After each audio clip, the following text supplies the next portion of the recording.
Hi, everyone, and welcome to episode 210 of the Tick Boot Camp podcast. The title of today's interview is Top Gun, an interview with Colonel Nicole Malachowski. My name is Richard Johannesson. And I'm Matt Sabatello. Matt, this was an awesome interview. I know our community is going to love Colonel Malachowski, and she is truly a superhero in every sense of the word. If you were going to write a superhero, you would just take her life story and just script it out and put it on the Marvel screen. Rich, what I really enjoyed about this interview with Colonel Malachowski is how she went to the Dean Center for Tick-borne Illness, and they approached her healing journey in a very unique way. They treated every pathogen individually so they can see the progress as she was healing. She talked to us about what medicine she used for each pathogen and what symptoms she had relief from as she treated those pathogens. Specifically, she talked about Lyme, Anaplasma, Bartonella, Babesia, SIBO, and parasites. So if you have lingering symptoms and you're not sure why, this is a podcast episode you should listen to identify what pathogen may be causing that lingering symptom. Also, she talked about issues related to the heart with Lyme disease, but not just Lyme carditis. There are other complications we should be aware of, and she brought them on the table on this podcast interview.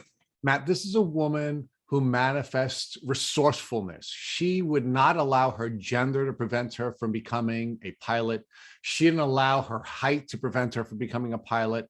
And she didn't let anything stand in the way of her accomplishing anything she wanted to accomplish, including Lyme disease. And it's this resourcefulness and the manifestation of resourcefulness that has allowed her to heal and will allow her to be a powerful model for people in the Lyme disease community. Matt, without further ado, I'm really excited to introduce Colonel Nicole Malachowski to the Tick Boot Camp community. Hello, Colonel Malachowski, and welcome to the Tick Boot Camp podcast. It's great to be here. Thanks for having me. We are really excited to have you here. And Colonel, can you please first share with us what was the peak of your professional career? Where was the top for you? I think for me, and when I look back on my career, one, I'm lucky to have done a lot of kind of unique and fun things. But the thing I'm most proud of was being the commander of the 333rd Fighter Squadron at Seymour Johnson Air Force Base. So talk to us about that. What was that like, and why was that such a great honor for you to become the commander of the 333?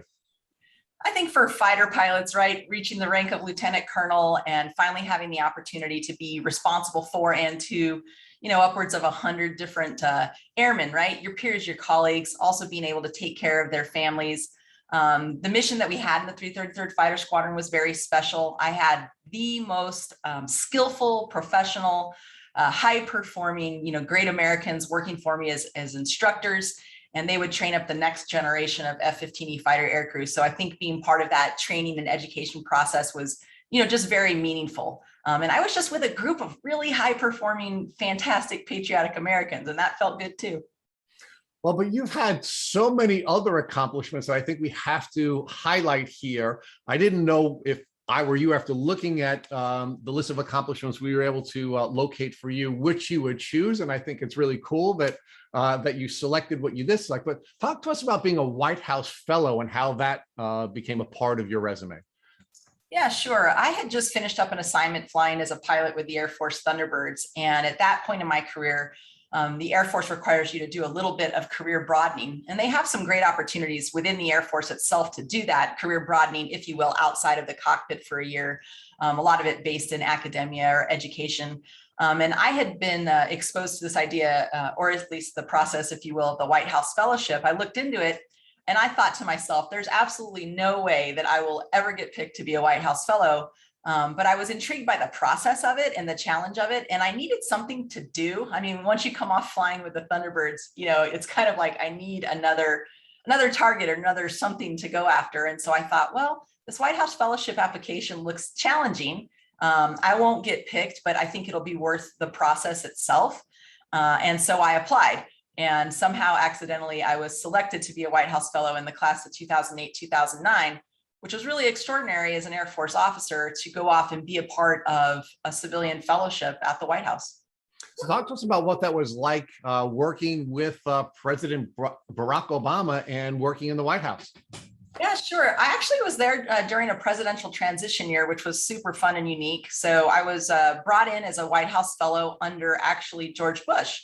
and spent 6 months under him watching this historic election happen. And then for the last 6 months of the fellowship, our entire class fell under the Obama administration. So, I mean, really cool to be able to witness history, firsthand, up close and personal. More specifically, each White House fellow has a specific job placement, all of them unique and different. And I was placed at the U.S. General Services Administration, or GSA. And a lot of people were like, well, that's not very, cool sounding, or what's GSA?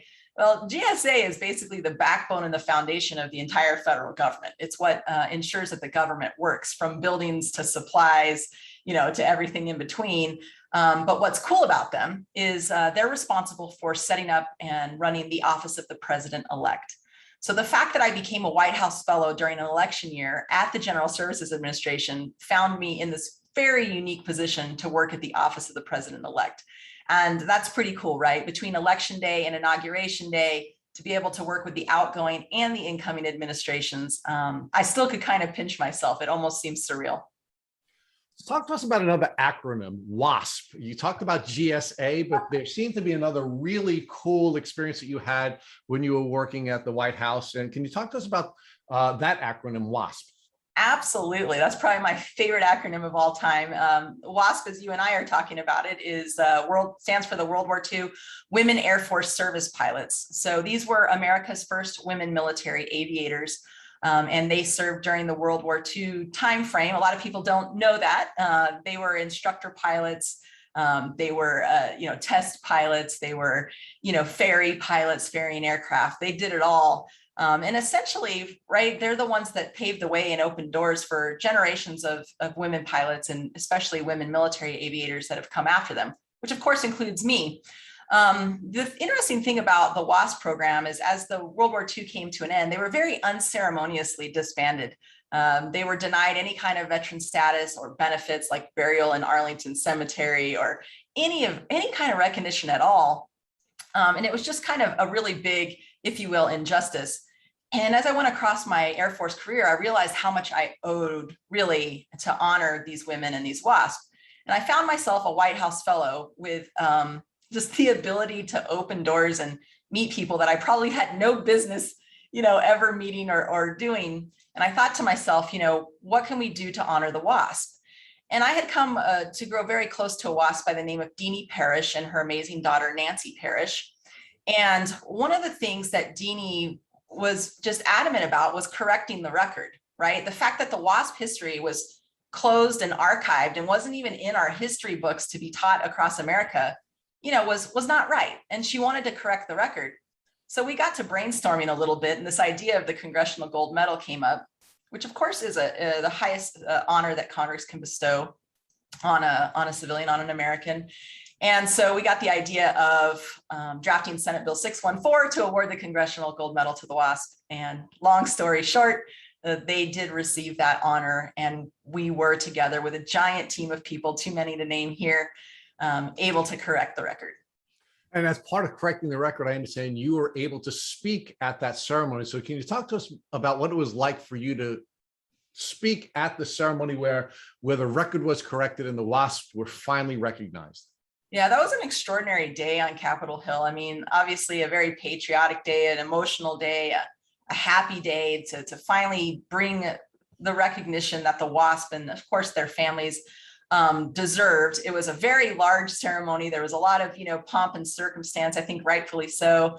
I was very excited to be able to speak that day. And to be honest, I was extraordinarily honored because I wasn't speaking on behalf of myself. I was trying to speak on behalf of just my generation and all the women military aviators and all military aviators that had come since the WASP, just to make sure that the WASP and their families knew how grateful we were, how aware we were of their sacrifice, how aware we were of their commitment, and to really fully acknowledge, thank you, right? Thank you for what you did so that those of us can serve today. So now talk to us. I want to talk a little bit more about the WASP and the WASP ceremony. I understand that you had some physical challenges, but despite the physical challenges, you were able to overcome those challenges and still speak so powerfully at that ceremony. What were you dealing with then, and how did you overcome that? Yeah, it's certainly an interesting timing, if you will. I guess the time of the WASP ceremony, which was in March of 2010, I was about Oh gosh, I was a few months pregnant with twins, but I was also suffering from a severely broken lower left leg. I had a trimalleolar tib fib fracture, so I was actually wheelchair bound. So you can imagine I'm in this big maternity uniform, which by the way is not very flattering. I am pregnant with twins and I'm being wheeled on stage in this wheelchair with my leg, completely up at a 90-degree angle to give this speech. And I had to get special permission from the doctors to leave my house to do this. I'll never forget when I broke my ankle, the first thing I thought about after hoping and of course checking that the children in my belly were okay. The next thing I thought was I cannot miss the WASP ceremony because I broke my leg on February 13th. So I knew I was weeks away from this, and the doctors really didn't want me out of the house, but I got special disposition to do that. So thank goodness. So the colonel was able to show resourcefulness even in the face of a broken leg while pregnant. This is true. Yes, I wouldn't have missed that WASP Congressional Gold Medal ceremony for anything. Well, clearly you wouldn't. So let's talk about one more thing, one more highlight that I'd like to focus on. And then we're gonna pivot over to your background, and that is, let's talk about being the first female pilot who was assigned to the Thunderbird squadron. Yeah, sure. I mean, it's an honor and a privilege for anybody to serve as a Thunderbird in any capacity. I like to remind people, it's not just the 6 pilots you see in the air show. There's actually 125 different people from 25 different career fields, predominantly represented by our extraordinarily skillful enlisted crews. So it is an honor and privilege. And our job is really to go out there and represent the Air Force, recruit the next generation of Americans to come serve and wear their nation's uniform, and hopefully retain, of course, the airmen that we have. At the end of the day, I applied to be a Thunderbird to do those things, represent, recruit, and retain, and to be a part of an elite performing team. Timing, luck, and circumstance had it that I was actually the first woman pilot selected to fly with the Air Force Thunderbirds. I have to remind people that, I say I'm a product of TLC, and I literally mean timing, luck, and circumstance, because, there were a lot of women who flew before me that would have made extraordinary Thunderbird pilots and done a better job than me. It was just kind of where they lifted the ban on women to fly fighters. I was in that first tranche of women to acquire the hours needed as a fighter pilot in order to apply to be a Thunderbird. And so there was a lot of luck again on my side. But I didn't go out, I didn't apply to the Thunderbirds to be the first woman Thunderbird pilot. It just kind of worked out that way. So, and before you became a White House fellow, before you became a commander of the 333, before you were able to recognize the WASPs and then become a Thunderbird, you were also a pilot that had served in a number of different campaigns, and you had been recognized with a number of different medals. So can you talk to us about your status as a deployed fighter pilot? Yeah, sure. I mean, most people in the military, especially people in operational career fields, especially fighter pilots, we train our entire careers to prepare for that moment of deployment, right? To prepare for that moment, of going into a combat theater. And I consider it an honor and a privilege to have served. I did fly in 3 operational F-15E fighter squadrons. And during that time, I was able to, accumulate some of the certifications and qualifications that make people frontline fighter pilots. So grateful for all of the training that made us ready, of course, to go into combat. My very first combat hours, believe it or not, were in something called Operation Deliberate Forge, which most people don't recognize the name of. That was over Kosovo and Serbia in 1999. So I flew there. I was a very young lieutenant. I was just happy to get my gear up on takeoff. It wouldn't be until 2005 that I would deploy as an experienced fighter pilot and, a leader of peers, if you will, in and out of combat during parts of Operation Iraqi Freedom. Again, I don't know how to explain it, but you train your whole career to be able to go do that. So there's just an intensity and a focus and a commitment that we all have, when we deploy. And that's when you're on call, right? That's the height of your professionalism, and skill has to come to bear every day. So it's an extremely serious thing. And it's also something that I felt honored to be able to do. So in your career is one where you received a great deal of recognition and honors. And I'm just going to read off a list of awards that you had received. The Meritorious Service Medal, the Air Force Commendation Medal, the Air Force Achievement Medal, Combat Readiness Medal, National Defense Service Medal, Armed Forces Extraordinary Medal, the Kosovo Campaign Medal, the Global War on Terrorism Service Medal, the Korea Defense Service Medal, and the Air and Space Campaign Medal. How did it feel to be recognized in so many different ways during the course of your career with these various medals and recognition? Well, I mean, the military, I think, does a good job of, trying to shine a light on the achievements of all of its airmen. I'm certainly not the only person that has the awards you listed there, but it's always good, right? As human nature, I think, to be acknowledged for the things and the contributions that you've made. At the same time, it's important, to not rest on your laurels. I mean, I haven't heard or read that list in forever, so that was a little bit of a throwback for me. I see it as a chapter that, of course, I was proud of. I'm more concerned about moving forward and going, okay, what's the next thing I can contribute to? Or, what's the next team that I can be a part of? So accolades are nice and all, but they're temporary. It's more about the impact and the contribution. So before you became Colonel Malachowski, you were a young woman who grew up in Nevada. So talk to us about your childhood and what it was like to grow up in Nevada. Sure. Well, actually going back, I was born in Central California, in Santa Maria, California. Moved to Southern California in junior high, and it wasn't until high school that I moved to Las Vegas, Nevada. I consider Las Vegas, Nevada my hometown because that's where all the good stuff happened, right? Like that's where I was accepted to the Air Force Academy. That's where I soloed my first aircraft as a teenager. That was my home place, for the 21 plus years that I was on active duty in the military. So that's why I call it Las Vegas, Nevada. It was great growing up there for one main reason. There's an Air Force base there called Nellis Air Force Base, and it is famous in the Air Force. It is known as home of the fighter pilot. So I grew up watching these fighter aircraft fly overhead thinking I'm going to do that someday. And it's also, as you know, home to the Air Force Thunderbirds. And so it wasn't lost on me that I'd be out at lunch, eating my peanut butter and jelly sandwich, and overhead would come flying the 6-ship beautiful formation of red, white, and blue F-16s. And I remember thinking, I want to do that someday. And so growing up in Las Vegas, Nevada helped me stay motivated, helped me stay focused on my goals, and kind of gave me that daily inspiration of those fighter jets to keep going. So as a high school student, did you know how unlikely it would be for you to be the first woman to achieve that goal that you set out for yourself while you're sitting there eating peanut butter and jelly and watching this crew of fighter pilots perform? One of the beautiful things of kids, right, even teenagers, is that we think that anything is possible. And so it wasn't something that even crossed my mind.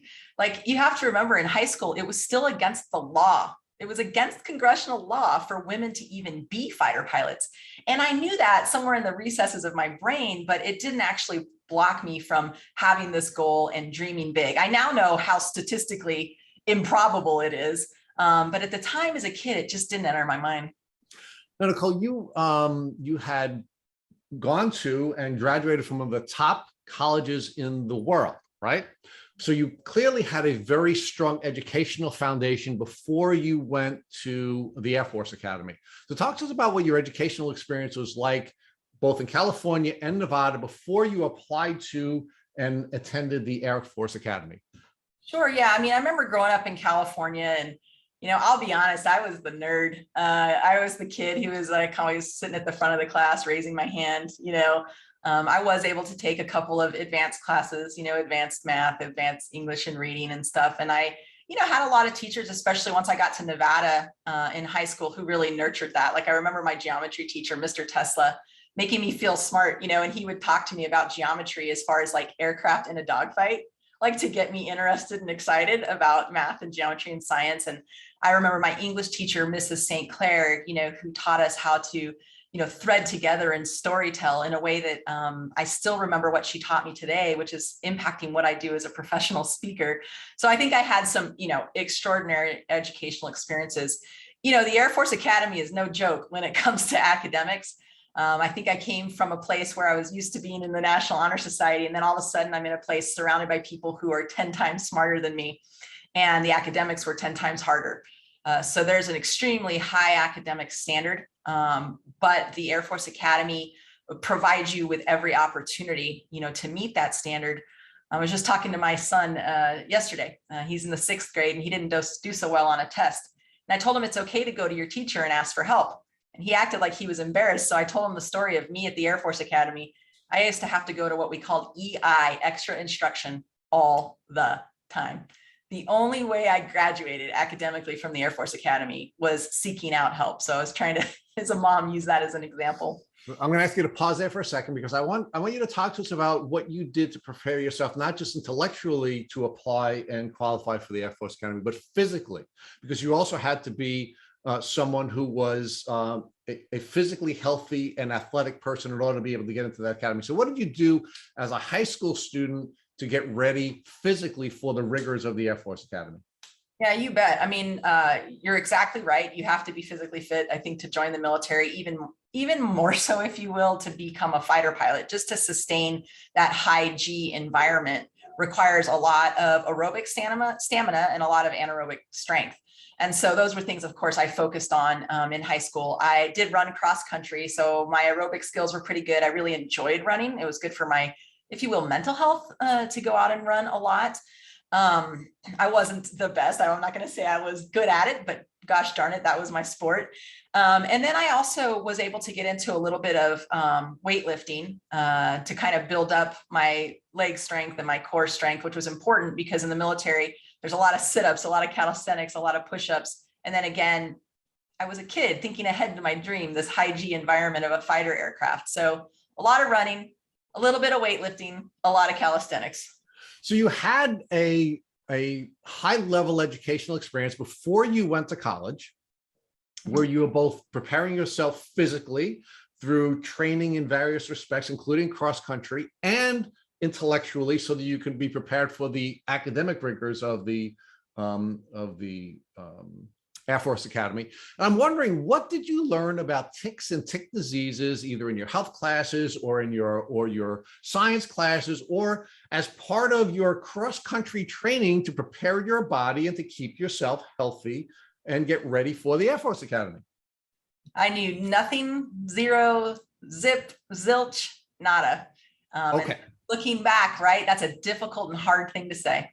So you're one of the top students when you graduate from high school. You go to one of the top colleges, and let's just give a context for the Air Force Academy, right?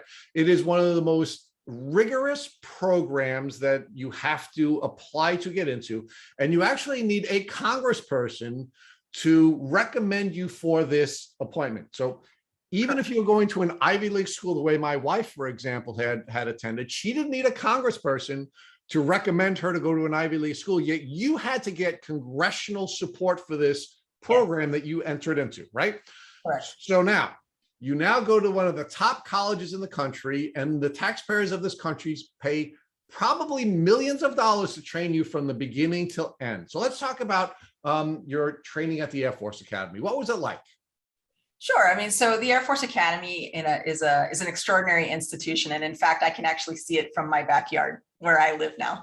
So I'm always waking up in the morning and cheering on those cadets because I know what they're going through. It's 4 years. It's intense. I already discussed the intense academia, but it's also intense from a military perspective, right? So constantly learning about leadership and teamwork, making sure that your room is perfectly set, that your uniform is right, that you march correct in formation, the type of discipline and focus and commitment that they teach you there. They also, there's a physical program. So there's kind of 3 pillars there, if you will. So the physical fitness, exposing you to things that maybe you didn't really want to do, like jumping off like a very high, board into a giant swimming pool. Wasn't exactly my idea of fun, but they teach you how to have the courage, and the skill to do something like that.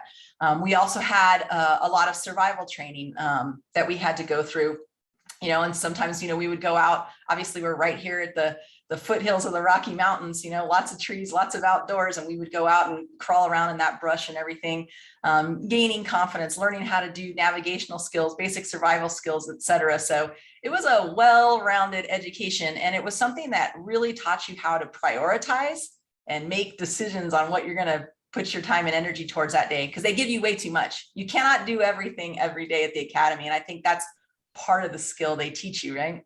So they teach you in the end to be a peak performer, how to perform at a peak level intellectually, emotionally, and physically, correct? Indeed. They teach you how to deal and be skillful in a high stress environment. And you hit the nail on the head, right? They teach you how to be physically fit, mentally fit, spiritually fit, physically fit, all of that, so that you're ready for the rigors of the military life. Okay, so now when you're spending your 4 years at the Air Force Academy, one of the top colleges in the world, that's costing the taxpayers millions of dollars to educate you, and they're teaching you to become a peak performer, mentally, emotionally, spiritually, and now physically. Did they teach you anything about how to protect yourself from coming in contact with ticks or tick diseases? No, I have absolutely no recollection of that. I know during one of the training programs, one of the survival kind of classes we do in the summer, we did talk about bug repellent, but it was always in terms, I think, of mosquitoes. I don't remember ever talking about ticks, how to do tick prevention, things like permethrin, picardin. Never learned any of that until literally decades later. What about tick checks? I mean, were you taught as part of keeping yourself in a position where you are a peak performer, that after you're engaging in activities like the training you were doing at the Air Force Academy at that time, that you should take some time every single day to perform tick checks to make sure that you have no ticks biting you, or checking your skin to make sure if you had any rashes on your body? No, I was never taught anything about that, either during my time as a cadet at the Air Force Academy in my teen years, all the way through to the time of my retirement at age 43 from tick-borne illness. Not one. So let's talk about the additional educational experience that you had in the training experience you had. So after you graduated from the Air Force Academy, you became an Air Force, what was the title? Cadet, lieutenant, what was your title? Yeah, I was commissioned as a second lieutenant in the Air Force. Okay, commissioned as a second lieutenant. Before you went into the Air Force, was there a form of basic training that you had to endure after you graduated from the Air Force Academy? After graduating from the Air Force Academy, you kind of go straight into training for your primary, if you will, AFSC, or the role you're going to play. So I had a pilot slot waiting for me. I did have a few month period here where I had to wait for the start of my pilot training class. So I stayed at the Air Force Academy as a second lieutenant and taught cadets how to fly gliders. So that was super cool, right? What a great first job. I was paid to teach cadets to fly gliders. That was awesome. And then a few months later, I went to pilot training at Columbus Air Force Base, Mississippi. Now, assuming as part of your commission as an Air Force pilot, you were taught how to keep yourself safe in the event that you were either required to perform on the ground, or if your plane were to crash, you'd have to have survival training, correct? Absolutely. We were given survival training. Once you kind of get into your primary Air Force specialty code, AFSC, mine was fighter pilot. We would have to have, it was either annual or every 2-year training. Forgive me for forgetting what that is. But every 1 to 2 years, we would have to do what's called survival training, SEER training, survival evasion, resistance and escape, I think. But it would involve obviously survival skills in the event that you found yourself behind enemy lines. And did any of those survival skills include teaching you how to check yourself for ticks, or how to be aware of you suffering a tick disease? No, we never talked about ticks, tick bite prevention, what to look for in symptoms. The only time we would talk about vector-borne disease was in relation to applying DEET on your skin for mosquitoes. Okay. So let's talk about your additional education, because you've also completed education at both the American Military University and at the United States Naval War College, where you received 2 different master's degrees. So talk about your education there and what you ultimately received your degrees in. Sure, yeah. So with the American Military University, that was actually, believe it or not, an online school. I thought it was extraordinary because it was very flexible. When you're in the military as a fighter pilot, constantly deploying, constantly on weird schedules, sometimes night flying, a traditional school is not as flexible, if you will. So I found American Military University to be a good fit for me to get my master's degree. And in fact, I did the majority of my master's degree through them while I was deployed to Iraq. So from my base, and then I did the rest of it while I was an Air Force Thunderbird. And so we would go to air shows and fly. And when we would go to our hotel rooms at night, I would get my nose in the books and work on this master's degree, which was in national security policy. And I did that in order to, one, it was interesting to me, right? I did it to hopefully add knowledge and skills so that I could further my career as an officer in the military. And it also, by doing that, it allowed me within the Air Force process to apply for unique opportunities like the White House Fellowship. So I needed to have this master's degree done, even though I'm deployed, even though I'm a Thunderbird, in order to apply to the fellowship. So to be honest, there was a very practical and pragmatic reason for that first one. Fast forward, I had finished commanding the 333rd Fighter Squadron, and as is tradition timeline-wise between Lieutenant Colonel and as you're pinning on full bird colonel, the Air Force likes to send you out for what's called SDE, secondary developmental, or senior developmental education. Long story short, everybody has to do it somewhere. I ended up at the Naval War College, which was actually my first choice. I wanted to do something with a sister service. I also thought the location of Rhode Island would be amazing. I got a second master's degree there, and it's also in another form of, I think, national security policy and strategic studies.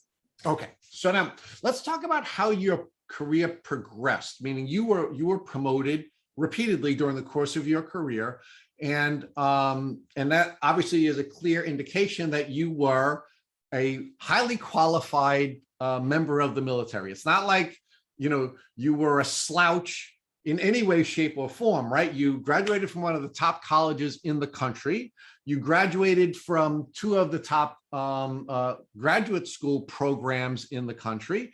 And at the same time, you're going through a number of different promotions during your career. So talk to us about how you went from being a lieutenant, I guess was your initial rank when you graduated from the Air Force Academy. And then you ultimately became the colonel that you've retired from and are continue to have the title of today. So talk to us about how you went up through the ranks. Sure, you bet. So, once I graduated the academy, I went to pilot training for a year. I finished fourth in my class, which allowed me an opportunity to select any fighter aircraft I wanted. I had my eye on the F-15E Strike Eagle since I was a kid growing up in Las Vegas. And so I was able to pick the F-15E Strike Eagle because there was one that dropped for the pilot training class. Spent about another year doing various training leading up to Strike Eagle school, if you will. So learned how to fly the F-15E over the course of 9 or 10 months. At that point, I was sent off to my first operational fighter squadron, the 492nd Fighter Squadron at RAF Lakenheath, just outside of Cambridge, England. It's amazing, right? You're a first lieutenant stationed in England flying F-15E Strike Eagles up Loch Ness. I mean, sign me up again and again for that. From there, I was given another operational assignment back to the 336th Fighter Squadron at Seymour Johnson Air Force Base, which, by the way, I should have said is where we do F-15E training. From there, I had the privilege of doing a 1-year non-flying assignment with the Army on the DMZ in Korea. I was stationed at Camp Red Cloud as an ALO and an air liaison officer with the Army 2nd Infantry Division. From there, I went back to England, this time in the 494th Fighter Squadron at RAF Lakenheath. That's where I finished kind of with all of my certifications and qualifications you could get as a frontline fighter pilot. I mean, by then I was a 2-ship flight lead, 4-ship flight lead, instructor pilot, evaluator pilot, mission commander, flight commander. And that's where I was leading peers safely in and out of combat, in Operation Iraqi Freedom. So from there is where I applied to the Thunderbirds. So I headed over back home to Las Vegas, Nevada. Flew in the 2006-2007 show season as Thunderbird number 3 right wing. From there, I was a White House Fellow from 2008 to 2009. We already discussed that. From there, I went back to Seymour Johnson Air Force Base, where I became a director of operations and eventually the commander of the 333rd Fighter Squadron. From there, as we discussed, I went over to the Naval War College. And like most, by that point, colonel selects with multiple master's degrees, they send you to the bowels of the Pentagon. So I went to the Pentagon working at the Office of the Secretary of Defense. And it was during that time that I got a phone call from the Obama administration asking me if I would come over and serve as the executive director of their Joining Forces program.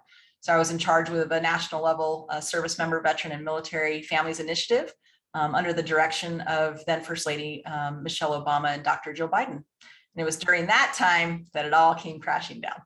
Now, almost none of that even happened for you as a result of a policy that had been put in place by the Navy. And the policy that I'm specifically referring to that would have prevented you from becoming a pilot is that if you didn't have a certain height, you couldn't be a pilot, correct? Right. There was at that time definitely height restrictions. It was a minimum height of 5'4" with an additional sitting height requirement to fly fighter aircraft. And I met it by the skin of my teeth. Let's talk about what you did to meet that by the skin of your teeth, because I saw on your blog that you engaged in a unique behavior to make sure that even that restriction wasn't going to prevent you from achieving your goal. What did you do? I was extremely nervous about not meeting the 5'4". And so as a cadet, I would hang upside down at the gym on the bars. I would hang upside down on my bunk bed just to try to elongate my spine. And like the 24 hours prior to the official measurement, because we all know when it's going to happen, I just laid flat on the floor. And I wanted that extra 1/16 of an inch or whatever. And I made it by the skin of my teeth. So you're right. I am 5'4". And 1/16 when hanging upside down for whatever period of time you need to. So there was never an obstacle that the young Nicole and ultimately the Colonel Malachowski was going to allow. There was never an obstacle you were not going to overcome. Is that correct? You could say I'm very focused like that and has always been a little bit stubborn. Yes. Right. So now, as you're on this path in your career and you finally become a commander of the 333rd Fighter Squadron at Seymour Johnson Air Force Base in North Carolina, you have an unfortunate experience that now does put up a wall in your career, a unique wall for you, and that is you begin to get sick. So talk to us about what happened when you achieved now what you described as the peak of your career, was the pinnacle of your career at the beginning of this podcast. What happened to you there? You bet. Greatest honor and privilege of my life and my career, and the thing I'm most proud of was commanding the 333rd Fighter Squadron. And at the same time? Yeah. And at that same time, right, in order to do that, you have to be very physically fit. You have to be very healthy. You have to be mentally fit, spiritually fit. I mean, I was at the height of all of my skill sets at that moment. And yeah, I fell ill in the summer of 2012. And more specifically, and I cannot factually connect this, but I think it's reasonable. We had just done the annual survival training where we had gone out into the fields of Eastern North Carolina, crawled around for 2 days in a row on the ground on our hands and knees, right? Practicing evasion and survival skills. All right. And a couple of weeks later, boom. So it's the summer of 2012. And I start to feel like I have the flu. You know, I now know there's no such thing as the summer flu per se, although COVID is certainly changing that aspect for us. But I felt severely fatigued. I had joint pain, muscle pain, just kind of overall malaise. I avoided the doctor for about 2 weeks because that's what fighter pilots do. We don't want to be grounded. Plus, I was the commander of the squadron. I thought, well, I'll just take myself off the flying schedule. After about 2 weeks, I just couldn't take it anymore. I'm like, okay, it's time to go to the doctor. By this point, I had developed what I now know to be a traditional EM rash that was probably 3, maybe 4 inches across on my right hip. I had no idea what that meant. I had never been educated on ticks, rashes, or anything. So when I went to the doctor, I described my main symptoms and I said, oh, by the way, I've got this little rash. Do you want to see it? He said, yes. He took a look at it, asked me some other little random questions, never brought up tick bites, never brought up Lyme.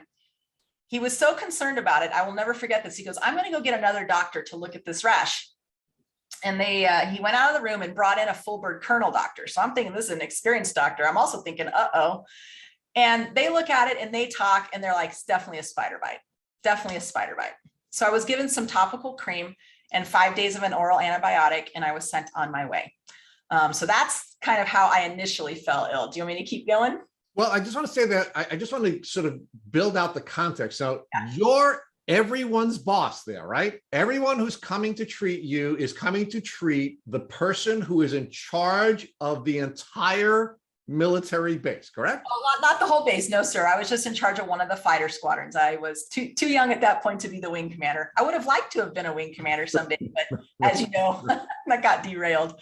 But I was the commander of a fighter squadron, which was a big deal. And yes, they should be treating us to get us back airborne, because that's what the taxpayers of America pay us to do, right? To fly airplanes and defend our country. Right, and we paid millions of dollars to prepare you and train you, and you were flying billions of dollars of equipment, and you were managing people who are flying billions and billions of dollars of military equipment. So, you know, we had a lot invested in you, and you would think that they would bring the best and the brightest, even if she wasn't in charge of the entire base, but certainly a large portion of it and a large number of people. You would think that they would bring in the best and the brightest doctors to evaluate whatever is going wrong with you, correct? Yeah, and I think to be, you know, to their credit, these doctors were doing their best. They also, and this is the fundamental problem, were not educated or aware at all. And so we've not been giving our doctors, civilian and military alike,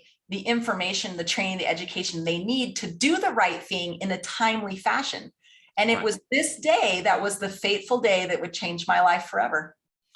But, you know, you were at that moment, at the peak of your training, at the peak of your education, at the peak of your responsibilities, at the peak of your career. Everything you had ever worked for was there at that moment. And unfortunately, you were not given the tools to prevent yourself from getting a tick bite. You weren't given the tools and the training so that you could find the tick biting you. Correct. You weren't given the tools to determine what steps you should take to protect yourself from being healthy. And the doctors that you went to, because you did seek out medical assistance, didn't have the training to help you either. That is correct. 100% accurate, everything you just said. Okay, so now let's move forward. How did your symptoms develop, and how are your symptoms impacting your capacity to perform at the highest level that you needed to perform? Yeah, and remember, you mentioned all the different fitness that I had. I was healthy and physically fit as well, super fit as a fighter pilot, working out, lifting weights, running every day. All right. So, Colonel, let me ask you to pause for one more second. You said they gave you a cream to put on your rash. Do you know if that cream was a steroidal cream? I do not know. I don't remember. I'm sure if I looked in my records, I could find that. But right now I can't remember. Because if it were, it probably would have actually exacerbated your situation, and you actually would have had an immune compromising event that could have caused your acute illness to become a chronic illness by virtue of the medical treatment you sought out. Yeah, that could very well have been the case. And, you know, hindsight always being 2020, I wish I was the doctor in the room that day, because I would have known exactly what to do. But basically, I went away, and of course, I did not get better. And over the next 3 months, I would develop some very concerning neurological symptoms. So now we're talking about kind of that holiday season. We're coming into Thanksgiving, coming into Christmas. The symptoms were predominantly a lot of pins and needles and a lot of numbness in patches all down the right side of my body, not the left side of my body. The doctor said, that's not possible. That makes no sense. I'm like, I'm telling you what my symptom is as objectively as I can in the body that I've lived in my entire life. But okay, so I had all of those pins and needles. I started having a lot of problems reading and writing as far as comprehension, focus. My right eye started getting nystagmus. I ended up having exophoria, etc. I had a lot of issues with my short-term memory. I couldn't even remember like how to log on to my military email. I was dropping things with my right hand at home, which was very concerning to my husband. I was dropping cereal bowls and coffee mugs. And I was also starting to trip and kind of drag my right leg and my right foot. At this point, I was smart enough to realize I was completely, unsafe to fly. I did have a moment during this kind of downfall of a 3-month period where I was flying. I was leading a 4-ship of F-15Es out over the Atlantic. We had just trained, and we were coming home on a blue sky day. I was given a vector or a heading change by air traffic control. And in that moment, I didn't know how to answer the radio call. A simple vector heading change radio call. And once my brain was like, oh, that's the words that you need, the same words I've used since I was like flying airplanes since I started when I was 12 years old, I couldn't remember how to key the microphone. And I couldn't remember where the radio switch was. Luckily, I had another pilot in the plane with me in the back seat. So I gave him the jet. I said, you need to fly and land this plane. That's when I went in. And that's when I said, enough, like, I'm not flyable. They said, well, we can't find anything wrong with you. So I had all of these symptoms, right? Which over the next few weeks continued to get worse to the list I just told you. At that point where I'm dropping things and dragging my leg, they grew concerned. They did an MRI. The MRI was normal, except for non-specific white matter lesions. At that point, they sent me to some fancy civilian doctors up in Raleigh. They did spinal tap. They also did MRIs, and they came to the conclusion that I was probable multiple sclerosis, that they couldn't definitively diagnose me at that point, but they expected me to progress for MS and that they wanted to follow me every 6 months with MRIs for MS. And so now we have the red herring. And now everyone is going to focus on that for the next few years as my condition continues to deteriorate.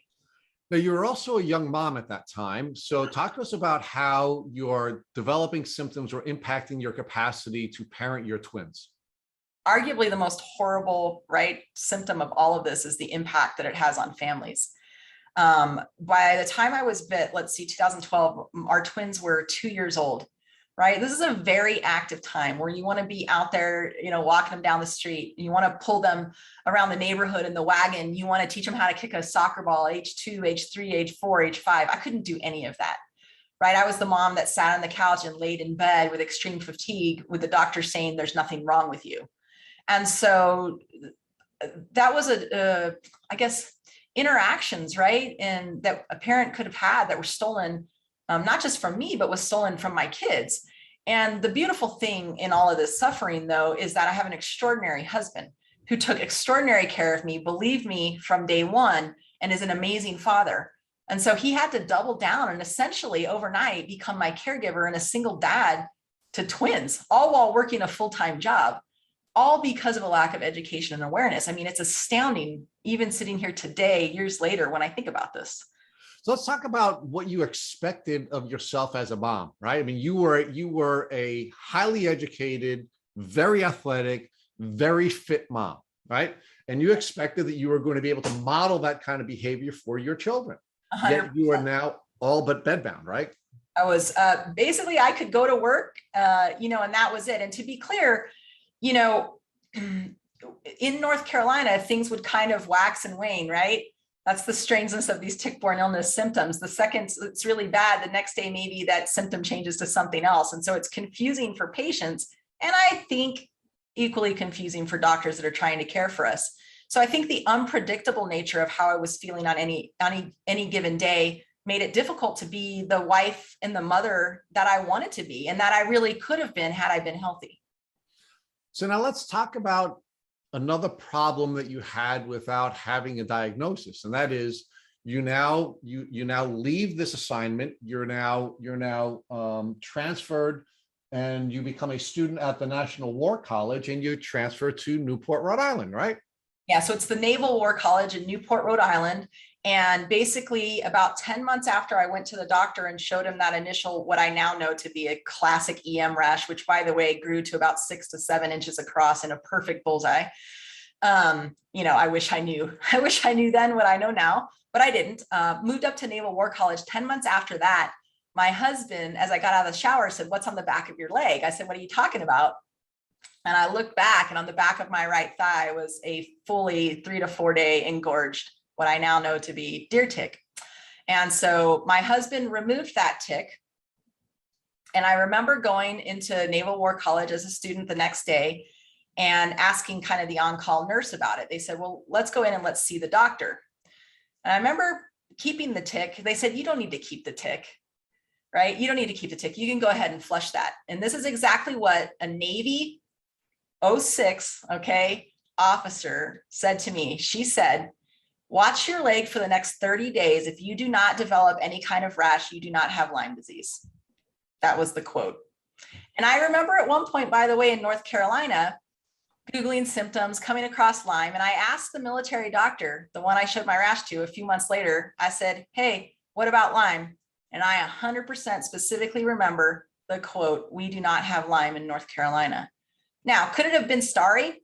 maybe. There's no way for me to go back and prove, but I had a 6 to 7 inch EM rash. So I think we all know what that means. And 10 months later, I pull a fully engorged tick off my leg in Rhode Island. It exacerbated my symptoms almost, instantaneously. I watched my leg for 30 days. No rash happened, but now I've got night sweats, insomnia, my pain and everything is increased. I have sensitivity to the sun, sound sensitivity.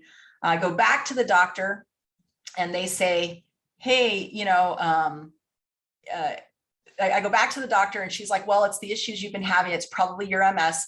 So now they send me back up to Boston. The doctors are still watching for MS, but I don't qualify.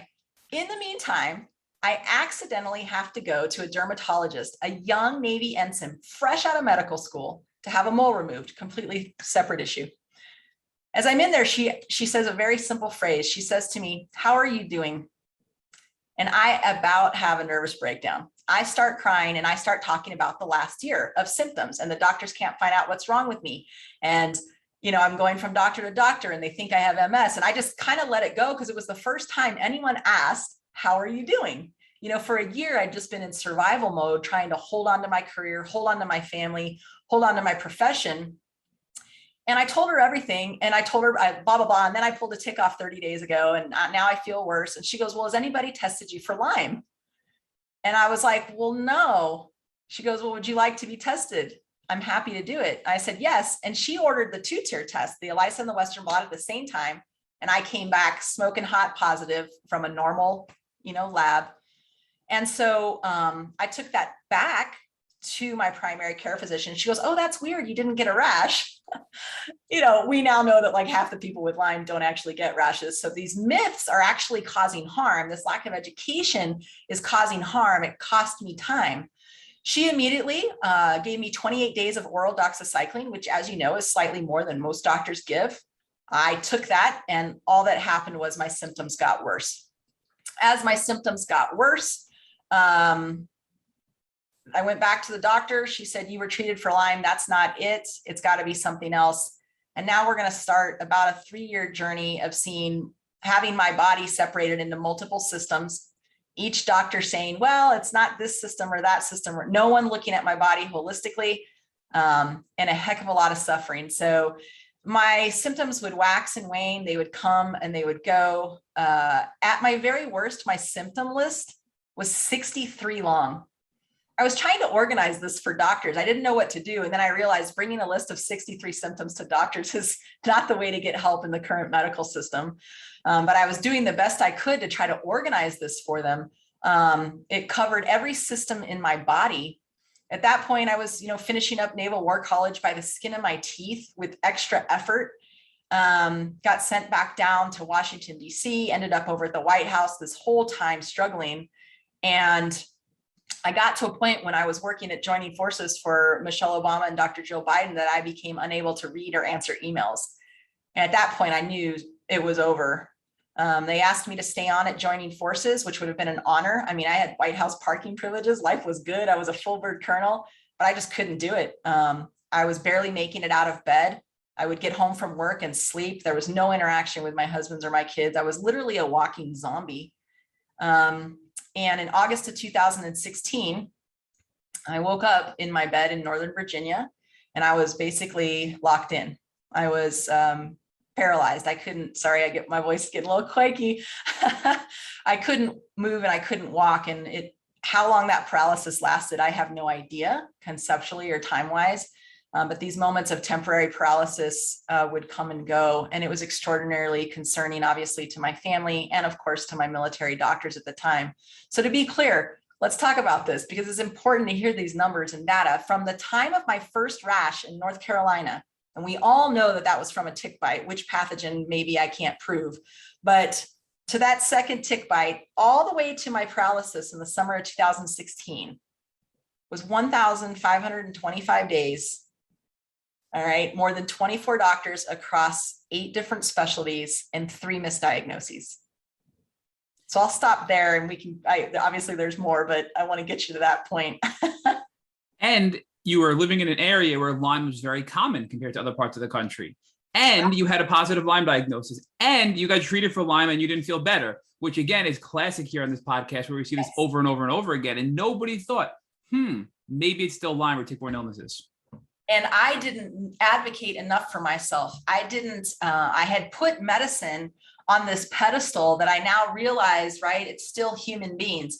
I didn't realize the lack of education and awareness that I had and that my medical providers, civilian and military alike, had. If I could go back in time, I would. But that was 4 years of damage that you just can't undo.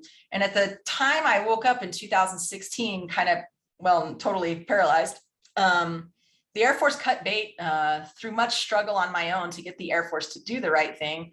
I went up to Boston, Massachusetts, and I was seen at the Dean Center for Tick-borne Illness, who at the time was able to do testing and diagnosis. And they cast the net wide. Remember, everything else had been ruled out. Every other differential diagnosis had been ruled out except for tick-borne illnesses. And after hearing my story and seeing my symptoms, keep in mind, I'm not really talking. I'm in a wheelchair. My husband's pushing that chair and talking for me, right? I mean, I was a fighter pilot, man. And now I'm completely broken, completely dependent on other people for my activities of daily living. And everyone in the military medicine is like, up. And it started to be thrown around. You know the drill, psychosomatic. I was called a malingerer, me, after that career. So offensive, so hurtful, all while I'm at the lowest point I've ever been at physically and mentally because of what we now know was just a raging tick-borne illness infection. So anyways, the doctors cast the net wide and I came back with positive serology for Borrelia burgdorferi, Borrelia hermsii, Anaplasma, Babesia microti, and Bartonella Hensley. So I also had an infectious lesion in my right frontal lobe, and I had an infectious lesion on the pons area of my brainstem, which accounts for some of the moments of temporary paralysis. So essentially, I was dying, and the lack of education and awareness was killing me. And I think it's important to note, not to scare anybody, but untreated Lyme and tick-borne illnesses can kill you. In fact, I had a conversation with somebody just yesterday at my job who knows somebody who suffered from late-stage neurological Lyme and co-infections, ended up passing away due to complications. So it sounds like you were that sick, and thank God you found the Dean Center in Boston to help you. Yes. And at that point, they coordinated with a multidisciplinary team, which included infectious disease, ophthalmology, neurology, PM&R at Massachusetts General Hospital. So I'm one of the lucky ones. And that's why I do advocacy work. I want to pause right now. The fact that it took me 4 years to get the help that I needed is ridiculous. The fact that I'm one of us, 1% of us who actually gets help is even more ridiculous. Okay. So when I tell my story, I want it to be one of hope, but I also want it to be one of advocacy that says this shouldn't be happening. Right? It shouldn't take this much effort and this long to be someone who essentially won the lottery. I almost get embarrassed in front of other late-stage tick-borne illness patients because I did get help and because I'm considered quote unquote credible. And the rest of them are treated the way I initially was, which is it's psychosomatic, you're a malingerer, you're a drain on our system, you're an inconvenience. I managed by the skin of my teeth, by pure luck, by winning the life lottery to find my way out of this. And that shouldn't be the case. Sorry, I just got a little feisty right there. I do want to stop you there. And I do want to challenge you a little bit because I do think there's maybe a little bit of luck in there, but I think it was your drive and your perseverance and your energy that got you to your diagnosis, because other people would have given up much sooner and much earlier on. And you kept fighting and fighting and fighting to get where you got, to get your diagnosis, to get better. So I think you need to give yourself a little bit of credit there, not attribute it all to luck. I take that as a compliment. I do. And I will say this, I 100% believe that the skills and characteristics and traits I honed as a fighter pilot were exactly what I needed in order to survive my illness, advocate for myself, and do what I do now. So if I didn't have a fighter pilot mentality, if I hadn't been shot at and flown in combat, if all those things hadn't happened in these high pressure environments, you're right. I'm not sure I would be actually alive talking to you today. So let's talk about how, from the time you got your Lyme diagnosis and you weren't treated properly with the 28 days of oral doxycycline, to the time you finally ended up at the Dean Center and your life was saved, how did Lyme get back on the table and what brought you to the Dean Center? Thanks for that question, because what ended up happening as I was in the military, again, they did send me to a lot of great civilian places up in the Midwest, famous names on the East Coast. Every time I talked to them, they all said, well, you had 28 days of doxycycline, so you're cured. It can't be that tick bite. None of them mentioned the fact that I had already been sick for about a year by the time I got the doxycycline. So we know I was in a later stage of Lyme, let alone none of them discussed any of the other tick-borne pathogens that I could have had, nor did they test for them, which is ridiculous in hindsight, because these are big name institutions. I saw the best that military medicine had to have. I remember going to Walter Reed and meeting with a rheumatologist. This was about 2 months before I woke up paralyzed. So I am barely walking and talking. I remember him leaning over very condescendingly, putting his hand on mine, kind of trying to comfort me and saying this exact quote: "You've been a high-performing woman in a male-dominated career field for 20 years. Maybe it's time to retire." Wow. The fact that he's lucky I couldn't have responded. You should have hit him. You should have hit him. I will tell you, I am not someone that advocates for violence, but if ever there was a time to throat punch somebody, I'll tell you what, that was horrifying, right? It was just terrible. And, you know, I had gone to see all of the very best, and the fact that nobody knew to rule out all tick-borne illnesses. And even if they did, they didn't have the tests to do it, right? Unless you're working at some of these fancy institutions, it's not like you just have a tick-borne illness assay that you can go to, which, by the way, as you know, that's what we need, right? A point of care tick-borne illness assay that's good for all stages of disease. And you know what? You asked me a specific question, and my Lyme brain just took me down a... No, it's all good. That was. I'm glad you mentioned that, because that's an important part of your story. But I'm curious, after being dismissed for so long and being told you're cured of Lyme, despite the fact that doxycycline doesn't treat some of the co-infections that you now know that you had, and despite the fact that the doxycycline dosage you were on probably didn't address the Lyme because you had it for so long, how did Lyme get brought back on the table, and what brought you to the Dean Center for Treatment? Okay, so what ended up happening was I was being tossed around from specialist to specialist, right? You have to wait 2-3 months, right, just to see a specialist. And they were dividing me by system: gastroenterology, dermatology, neurology, ophthalmology, nobody finding an answer. So days turn into weeks, weeks turn into months, months turn into years. My medical records are now like 3 feet high, front and back. It's ridiculous. Like, I need like a trolley just to take my medical records anywhere. And one day I said to my husband, we got to figure this out. And so he started reading, because I couldn't. I lost my ability to read and comprehend. He started reading my medical records on the kitchen table from top down. It was very confusing, right? All these different specialties, all these different tests, all over the place. No one's quarterbacking anything for us, right? No one's honchoing all of this. So he's trying to figure it out. And I looked at him and I remember he said, turn my records over, turn them over. Start reading it from the Air Force Academy when I was a cadet and healthy. Now read it. And boom, the second that darn EM rash in North Carolina, which by the way is documented in my records, that's it. So I said, it's got to go back to that bite and that tick bite, remember? So he looked at my records for the next 10 months, and it was clear as day that those 2 bites 10 months apart, lightning struck twice, are exactly where my health took a bad turn. We knew they had ruled out everything else: leukemia, lymphoma, lupus, etc.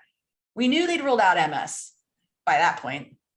So that was it. So then we started doing our own research, and I came across an article by Dr. Nevena Zubcevic at the Dean Center for Tick-Borne Illness, a founder of it. She had given a kind of a grand rounds out on Martha's Vineyard, and everything she said made sense to me. I was like, that's what I have. I know that's the doctor I need. So what ended up happening is I went back to the military doctors. They said, no, we're not going to send you there. We've already ruled everything else out. You know, you were diagnosed with fibromyalgia. We're going to medical review board you and kick you out of the military for fibromyalgia. I said, I'm not concerned about my med board. I know I can't work in the Air Force more. I want to know what caused this. And I believe I have a right to rule out tick-borne illnesses. They said, we sent you to these places. You know, you already got treated for your Lyme. It can't possibly be Lyme, again, ignoring all other tick-borne illnesses. And so out of pure desperation, cold wrote 2 sentences, because it took me about an hour to do that, Dr. Zubcevic on LinkedIn, back when you were allowed to cold write people on LinkedIn. You can't do that anymore. And I said, I need help. I'm in the military. This is what I have. Within an hour, she and I were on the phone. All right. And she said, you're in the military serving our country. You deserve better than this, and you deserve a right to have this ruled out. And I'm happy to take your case. So now I go back to the military and say, I found this person. They know what they're doing. You know, my husband's with me. We need to, you know, explore all of this. And they said, no, we've already put you through enough. It's not tick-borne. They did bring up, you know, like people who think there's chronic Lyme doesn't exist, don't follow the quackery, all of that. I said, this is part of Massachusetts General Hospital. This is a Harvard trained physician that stood up and, you know, at Spalding Rehab, a major, you know, tick-borne illness thing. Nope, Nicole, you can't go. You're being kicked out for fibromyalgia. And, you know, some people think you're malingering. So I went and I staged a basically kind of a sit-in at the Air Force Surgeon General's office, a 3-star general. I happened to be friends with his aide at the time. And I sat there and I said, I'm not going anywhere until I'm dying. And I have a right to figure out, to explore this. So the general, to his credit, saw me. I remember his front office staff was not happy about that. I interrupted his schedule. I was a random person. They didn't know what I was going to talk about. I went in, I made my case. It was one of the hardest cognitive things I ever did because it was hard to speak, it was hard to stand. And I think he could see that. And the fact that I had my military background as a fighter pilot, a fighter squadron commander, a White House fellow, all of that perceived, real and perceived credibility, which people shouldn't have to put out their freaking resume, right, in order to get help. But that's what happened here. My reputation and credibility is what afforded me this chance encounter with a general that said, go let her rule this out, give her special disposition to go see these civilian doctors. So I went up there and they cast the net wide on testing. I already discussed what came back positive. Obviously, my MRI and symptoms supported those results.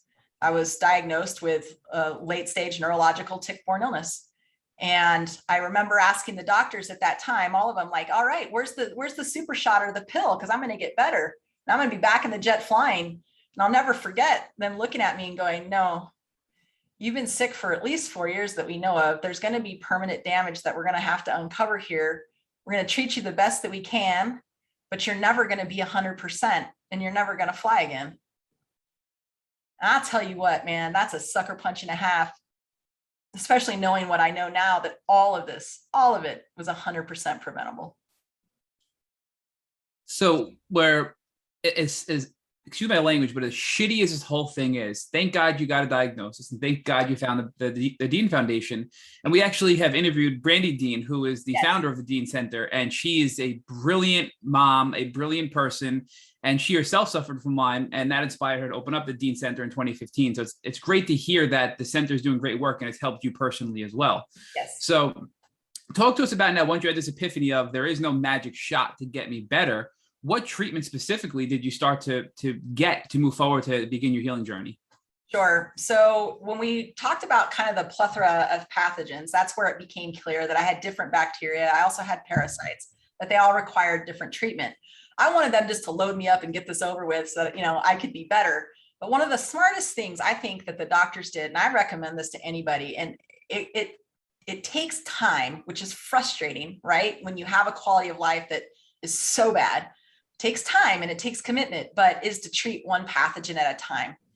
That way, you know, if they give you one medicine targeting one pathogen, which is what they did, one medicine, one pathogen at a time, if I had a reaction to that medicine, we'd know and we could shift it to treat the bacteria, right? So that I wasn't taking a lot of medicine at once to treat, you know, Borrelia and Babesia at the same time, because if I had a reaction, what was what, right?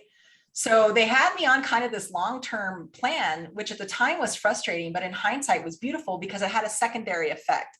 And that secondary effect is by treating one pathogen at a time with one treatment program or one therapeutic, and sometimes obviously it was combination therapeutics, but you get what I'm saying, targeted to that pathogen, it taught me which symptoms were connected to which pathogen. I now know exactly which symptoms are Babesia versus Bartonella versus Borrelia. And why does that matter? Because these things continue to pop up, right? And I'm able to catch them sooner and go back into treatment, whether that's with, you know, prescriptions or more natural, you know, methods. I know my body. I know that I'm not cured of these pathogens, but I know how to keep them at bay. So I had a PICC line put in. They were very concerned about the pons lesion on my brainstem, which makes sense. I was having moments of temporary paralysis, and so the PICC line went in. I had IV ceftriaxone. I started to make improvement with my speech in particular and word finding over 2 months. They actually, this is very unique, agreed, and military medicine agreed, to their credit, a 3rd month of IV ceftriaxone. Wow. Which is a lot. At the end of that, we kind of take the Borrelia off the plate, unless we have to, like, logically. And that's when we started treating Babesia. Can I jump in there real quick? I'm sorry to interrupt, but so it's fascinating to learn that you were able to identify which symptoms were tied to which infections, right? So now you used the IV ceftriaxone for 3 months to address the Borrelia before you went on. What symptoms got better, meaning which of your symptoms were connected to Borrelia that were eliminated as a result or helped as a result of the IV ceftriaxone and Borrelia?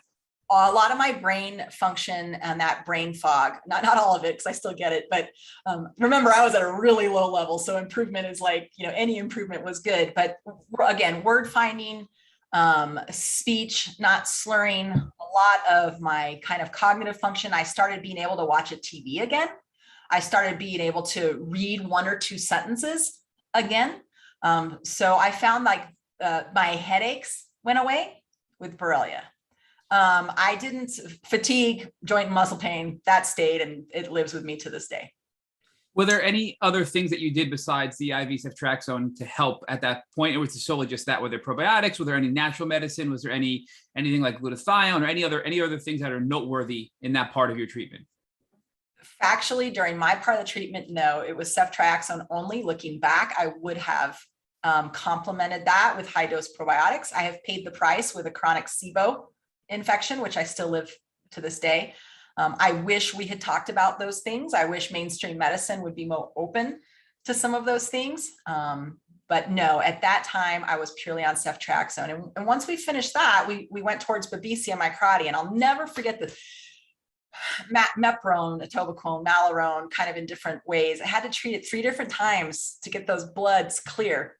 That's how bad my Babesia was. And interestingly, within a week, literally within a week of starting that medicine, my fever that I had had every day, fever of unknown origin, right? That's what they called it for 4 years. I had a fever of 100 to 101 every day for 4 years. But because I didn't have blood tests that matched that, they just assumed it was fever of unknown origin. They just said, maybe it's your hormones, maybe you're perimenopausal. Nope. The second I treated my Babesia, guess what happened to my night sweats and my fever? Gone, right? Now, predominantly night sweats and fevers. And I'll be honest with you, I used to have horrific night terrors, nightmares, dreams, horrible dreams. Never had problems like that before being bit by the tick. Those went away with Babesia treatment. So, I still have insomnia to this day, but my insomnia improved. So for me, Babesia was more like fever, sweats, and sleeping got better. And what did you use to treat that again? That was the malarone, I believe you said, correct? There was, oh goodness gracious. I know there was malarone, there was mepron, there was atovaquone. Yeah. So it was the combo of all these anti-parasitic drugs or anti-malaria drugs to address it. It wasn't just one, it was several. It was several at different times. So that took a few months. So now, right, Borrelia, anaplasma is off the plate, Babesia is off the plate. We saved the hardest and the worst for last. Well, you said anaplasma is off the plate. So that was addressed with the IV ceftriaxone as well, correct? Because that treats both? That was the theory, right? That's the going in argument. And so now we're left with the beast, right? Or what we call the beast in my house, Bartonella Hensley. And we treated Bartonella with 6 months of rifampin, which, as you know, is very hard on the body, which requires you to get weekly blood tests. That was in conjunction with another antibiotic. Rifampin should always be used in conjunction with another antibiotic, from what I understand. I'm not a medical doctor, obviously. I forget what that second antibiotic is. Forgive me. I did end up with borderline long QT in all of this. So I now deal with that heart issue. So what does that mean? What is borderline long QT? One beat away from having diagnosable long QT. So it's called a borderline EKG, ECG. It's a problem with my T waves. So I didn't have that before I got bit by the tick. I have it now, and it can sometimes restrict the type of antibiotics and medications that doctors can give me. Long QT is also connected to sudden death. And that's a cardiac condition, you said, I believe. Okay. Correct. T waves of the heart. So somewhere in there, I picked that up. It's technically not long QT. It's called borderline long QT, but it's enough that the doctors were very careful about what antibiotics they gave me, because some antibiotics can worsen, and they didn't want to take me that one beat over, whatever, one beat closer to full long QT. So I got long QT still, or borderline long QT. I've got SIBO still. But anyways, we treated with Bartonella, with rifampin. Gosh, this is the most thorough I think I've ever talked about this, and it's really forcing my brain to think back a long ways. But well, while you're thinking, can I ask another question? Yeah. so much here. So we've heard a lot about Lyme carditis. Is that really, do you think that's one and the same with this long QT, or do you think they're separate? Because we heard that Borrelia can affect the heart, and you can have, heart inflammation. Is this separate long QT, or is that something that may be the same? So I do not know. I'm not as smart in the cardiology area. It's definitely a question to have a cardiologist on about. Obviously, I did not have Lyme carditis. Lyme carditis is very real, as you know, and can cause sudden death. Long QT is more of as I understand it, like the T wave. It's more of a problem with one portion of the wave, not like an infection. It's an electrical problem versus Gotcha. like carditis being an inflammation. But I am not a cardiologist, but certainly you guys should look into that. That would be an interesting topic, actually. So that was far more than we knew already, because they are separate. One is an inflammation, one is due to an electrical wave. Yeah. And in regards to the Bartonella, we've had people tell us in the past that people mistakenly identify Lyme rage as being something driven by Borrelia, but they feel it's really from Bartonella, and they call it Bartonella rage. Do you ever experience anything like that? And what are your thoughts? Do you think it was Borrelia rage, or do you think it was Bartonella rage? So I 100% think it's Bartonella, and I'm happy to talk about these because we need to talk about this. I did not have any mental health issues or symptoms prior to being bitten by that second tick. All right. And I'm not afraid to share right now with everybody exactly what happened. Literally from the time of those bites until the time that I started treating Bartonella. All right. I had anxiety. Like, I was scared to walk on the sidewalk because I thought a car would always hit me. Now, I'm someone that flew in combat. I knew deep down that this was a ridiculous feeling, and I would fight myself and my sanity in my own head. So I had anxiety that was just unnecessary. I absolutely had uncharacteristic irritability and moments of rage, totally not part of my personality or who I am. And it was a very difficult thing to have. I also had sound hallucinations. There was always words. I'm glad to say that I never heard or understood what the words were, but I knew someone was talking and whispering in my ear. And that is a very scary feeling. So my brain was on fire, and the single worst mental health symptom I had. All right. And these started around that time that I became paralyzed, right? About that real peak in August of 2016. And I'd never had these before. And it is scary, scary for my husband, scary for my family and friends. The worst that I had, the worst thing, I had paranoia, like to the point that I would want to close the blinds in my house. And I would crawl to the window and move the blinds. And if I saw a car go by, I thought it was like someone spying on me. How crazy, how absolutely right, wild and insane is that? Within 3 days, I'm telling you, of being on rifampin, that veil started to lift, and I haven't had mental health symptoms since. So I went down the mental health rabbit hole for about 12 months, and I empathize deeply with anyone who is dealing with mental health reasons of any kind due to biological factors or infections or not. It's real. And all of my symptoms, 100% were attached to Bartonella. So can I just ask a question about that? So you have a very unique perspective, and I'm so appreciative for this, because you were able to identify, again, which symptoms were caused by which pathogen because of the way you treated. Yes. And we had people, I think, mistakenly tell us in the past that they have severe anxiety after being treated for Lyme and feeling better, and it's something they have to live with. But I think you're telling us those people might have Bartonella, and they should look at that, because as soon as you treated Bartonella, your anxiety, your paranoia, and your hallucinations were lifted. Is that correct? 100%. And I will tell you, this is the problem. And this is why I don't always use that term Lyme. I'm very careful to say that I'm a survivor of late stage tick-borne illness. We need to remember, if you are bit by a tick, Lyme disease is just one thing you need to look for. You know, I mean, aren't people considering other strains of Borrelia? Why aren't people considering Babesia, Anaplasma, Ehrlichia? I mean, it's crazy. I mean, one tick bite, there's been scientific literature on this. This doesn't take a rocket scientist or a fighter pilot to point this out. One tick bite, while maybe statistically rare, can indeed infect you with multiple pathogens. And unless you do thorough testing, you're never going to know. Maybe their Lyme, Borrelia burgdorferi, is treated by 28 days or 21 days of doxycycline. When patients stay sick, it is vital that we cast that net wide and test for everything else. I think it's reasonable. It is reasonable to rule out all tick-borne illnesses.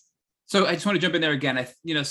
From our studies, we've learned that a tick bite can transmit up to 200 pathogens to the human body or to its host. And that includes bacteria, viruses, parasites, etc.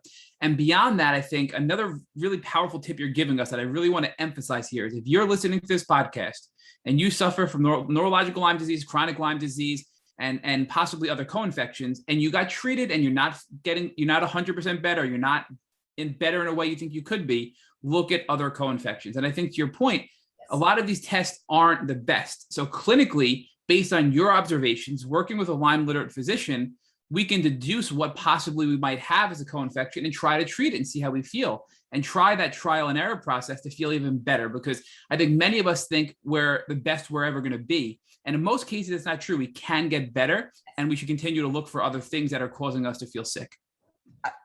Amen. 100% agree with what you just said. So, but moving forward now to go back to the whole Bartonella piece. So you treated with rifampin, your neurological, your anxiety, your rage, your psychosis, all of that went away. And how quickly did that take? You said, was that about a week? You said. I want to make sure I understood that correctly. It certainly was kind of like this, progressive veil lifting. But I distinctly remember 3 days into this, telling my husband, just 3 days into rifampin, feeling like the veil is lifting. I said, I feel like I feel my personality. Like I lost my personality.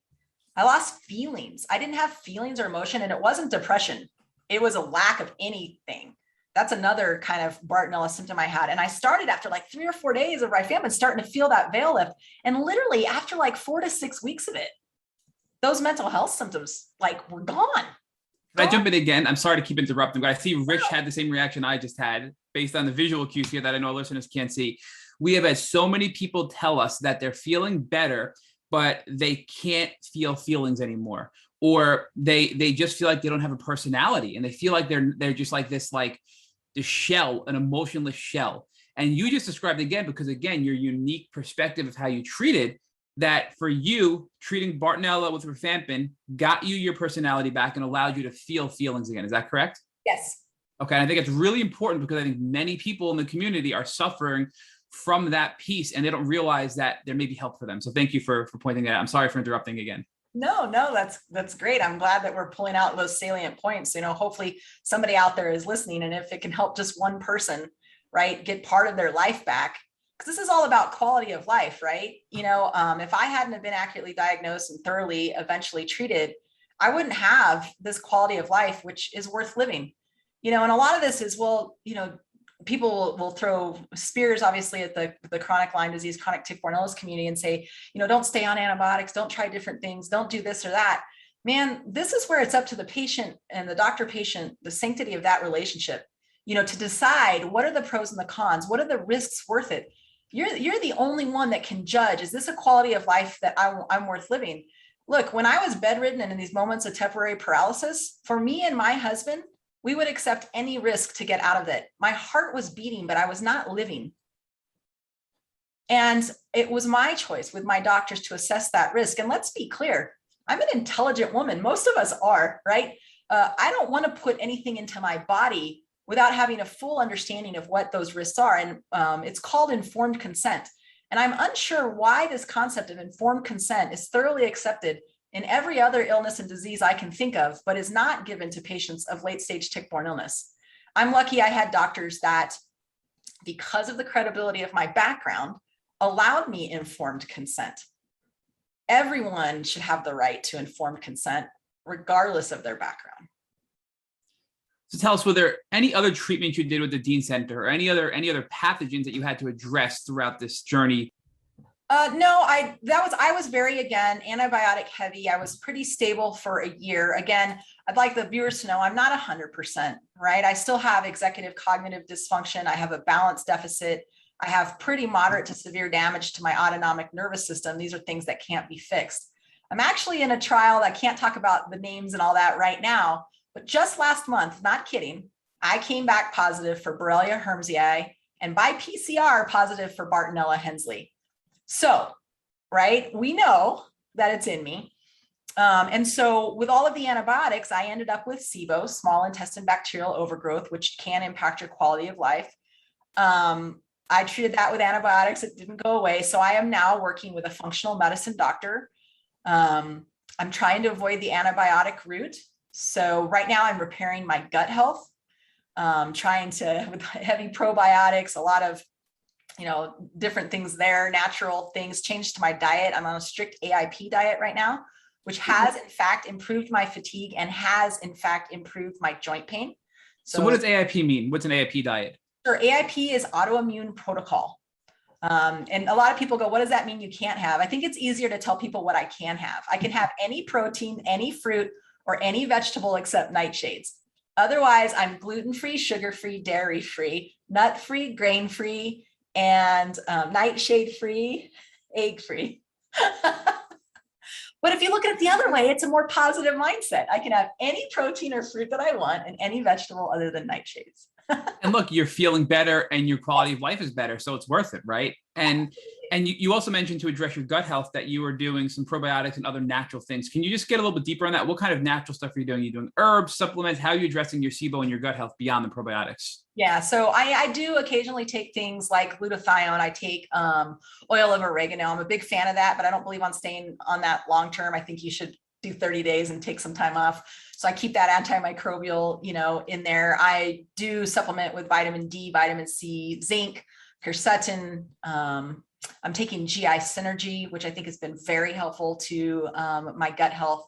So I'm trying this new, I personally, as sick as I was, like near death, really, I needed the high dose antibiotics. I needed that. Okay. Not everybody needs that, right? Based on where they are. And we have plenty of research, not just anecdotal, actual research that shows there are non-antibiotic ways to kind of get at some of these pathogens and some of these symptoms. So everyone is different. And it's just so vital that everyone has this conversation with their doctors and practitioners. Do the research yourself, right? And try things out. It's okay to try things and see if they work. And then if it doesn't, try something else. You just can't give up. So I think we're kind of back to the point. So this was about a 5-year window. You got diagnosed officially by the Dean Center about 5 years ago. We walked through everything you did there and what you're doing today. Before I hand you back over to Rich, is there anything else you did from a treatment standpoint that we missed that you feel is worthy to bring up on this podcast that was helpful or integral in your healing journey? Yeah, I think Epsom salt baths were very helpful to me. I had to be careful because I do still have heat intolerance, but I feel like Epsom salt baths did help me and did give me kind of temporary relief from pain. I also did some acupuncture to help with neuropathy when it got very bad. And that also would give me moments of temporary relief, which were worth it. It wasn't permanent, but it was enough to, I can't take it today. I need help today. Therapeutic massage, lymphatic massage is something I believe deeply in, done by a trained practitioner. And there's one thing that I guess is the cuckoo thing that I do. Like, I'm a firm believer in Alka-Seltzer Gold. I found that out through patients, right? There is no science that proves that Alka-Seltzer Gold helps anything. But for whatever reason, when I was having these big flares at my worst, especially during treatment, right? Because treatment makes the symptoms worse before it makes them better. So get up for that. When I'd have those moments of just severe pain, or just I'd start slurring my words again, I would take Alka-Seltzer Gold, and I feel like I would feel a little bit better for a few hours. I recognize that I'm not a doctor. Please read the directions and all of that on the back of Alka-Seltzer Gold. Make sure it's gold. But but it did bring me some temporary relief. And I still carry Alka-Seltzer Gold with me everywhere I go. It's in my backpack, it's in my purse, it's in my glove compartment. I just want to jump in on that for one final comment, because I bought Alka-Seltzer Gold based on the feedback of the community and doing this podcast. And I think it was about 2 or 3 weeks ago, I tried it for the first time and I was having a good day. And I didn't realize that, like, okay, I had some minor symptoms going on and I took it and I'm like, I feel even better. So I think, and then I did some research because like you, I'm like, what is this magic, right? Yeah. And what is this? And from what I read and understood, it actually, when you're in a herx or you're flaring or you have inflammation or you're not feeling well, your body becomes more acidic, which is an environment for not being well. And what Alka-Seltzer Gold does is it brings down that acidic level of your body and it alkalizes your body. And then that put your body in a state to now be able to heal and repair versus being in an acidic state. And that's again, just from my Google research, but it works for me and it clearly worked for you. So I wanted to just point that out for everybody listening, that there is some idea as to why it's so helpful for people like us in the Lyme community. Yeah. So I know that there's no actual peer-reviewed published literature on that. So I just want to point that out, but I use it and it works for me. So, Colonel, tell us about now what has been beautiful about this journey, meaning what did you learn about yourself that you would not have learned had you not gone through the suffering of this journey, and how are you now using that to help other people in the community? Yeah, so I definitely learned that I'm stronger than I ever gave myself credit for. And I definitely learned that the power of just owning your own story and owning your own truth. It's very hard when you know a truth and to have people say that that can't be happening. You know, some people might use the term gaslighting. I think that's appropriate, that you can be strong through that. I learned who was truly important in my life, right? So it's when you become chronically ill, especially with something that's considered a controversial illness, unnecessarily controversial, it's amazing how many people will flee.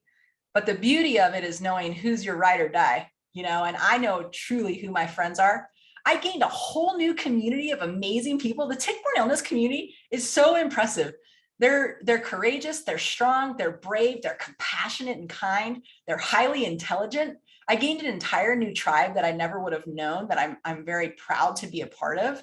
My level of compassion for other human beings, period, in any sense, you know, like my compassion for long COVID sufferers right now is like off the roof, right? It's a good thing. It's a human thing. I feel more for other people who are suffering in any way. And I love that I've gotten back to a place where I'm healthy enough to give voice to the voiceless, because there are countless of us out there around the globe who are bedridden, unable to walk, talk, read, and write like I was for a year. And we as a community have the power, you with this podcast, me sharing my story, all of the other nonprofits, patient advocates out there have the power to join forces and give voice to the voiceless. And we have momentum now. And I believe we are approaching a tipping point big time. It's coming, right? We're almost here. We just got to stay the course and we got to stay united. So all of those are good and great things that came out of this illness. I would never want to go back.